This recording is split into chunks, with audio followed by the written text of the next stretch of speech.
This channel does not promote any violent, harmful, or illegal activities. All content provided by this channel is meant for an educational purpose only. টুইঙ্কেলের স্পষ্ট কথায় কষ্ট নেই, এক্কেবারে বিন্দাস, মনে যা আসে ফস করে বলে ফেলেন। অক্ষয় কুমার তো স্পষ্টই বলে ফেলেন টুইঙ্কেল খান্নার জীবন দর্শন তার মাথায় ঢোকে না। অক্ষয়ের কথায় সহজ কিছুর মধ্যেই কঠিন খুঁজে পান টুইঙ্কেল, আবার কঠিনের মধ্যে সহজ। এমনকি সম্পর্ক নিয়েও টুইঙ্কেলের ভাবনা চিন্তা একেবারেই সাধারণ সমীকরণ থেকে বাইরে। সেই টুইঙ্কেলই সম্প্রতি পরকীয়ার ব্যাপারে এমন এক উক্তি করে বসলেন যা শুনে রীতিমতো বিতর্কের ঝড় বইল।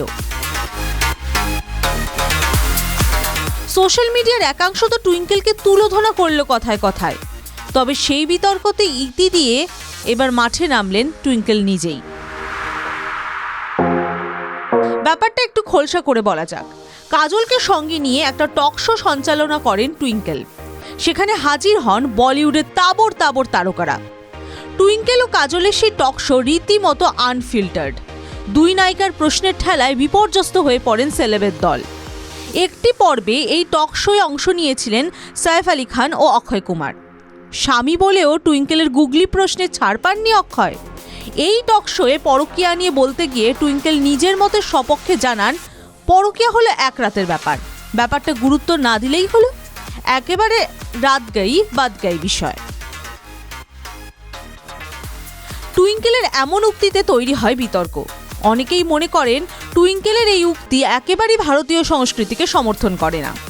টুইঙ্কেল নাকি এমন বক্তব্য রেখে ভারতীয় সংস্কৃতিকে অসম্মান করেছেন।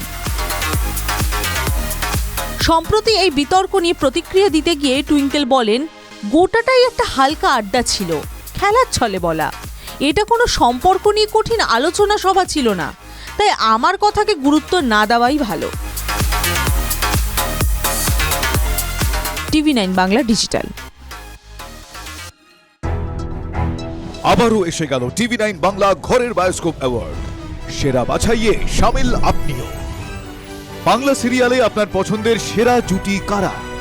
ইন্দ্রজিৎ তৃণা, পরশুরাম আজকের নায়ক, সৌম্যদীপ অঙ্কিতা, জগদ্ধাত্রী, আরিয়ান রিখিয়া, ভিডিও বৌমা, রিয়াজ অয়ন্নাথ বৌচুরি।